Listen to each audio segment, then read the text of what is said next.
A widening chasm between housing prices and rental cost could be a sign that a correction is right around the corner. The biggest chasm can now be found in Norway.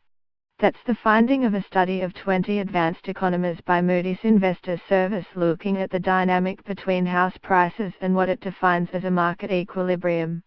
The thinking goes that when rising home values fail to trigger a move into the rental market, it may be a sign that households may have unrealistic expectations of further price appreciation, a common signal of a market bubble, the credit rating company says. Countries where house prices and rents are out of balance, and adjust slowly, are at most risk of detrimental economic effects from high house prices, Emil Ajayo and Colin Ellis, analysts at Moody's, wrote in the report.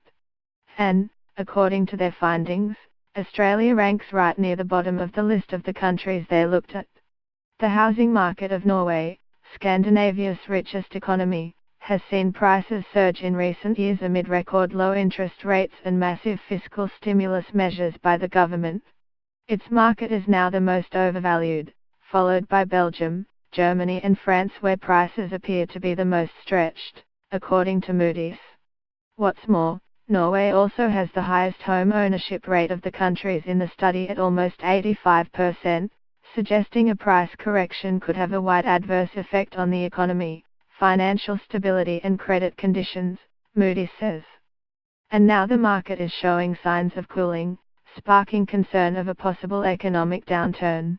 Rapidly falling prices this year have wiped out annual price gains amid a surge in housing supply and as buyers have rushed to sell.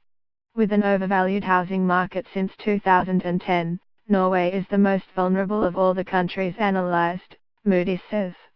The financial regulator agreed, saying last month that house prices and household debt constitute the biggest risk to the economy.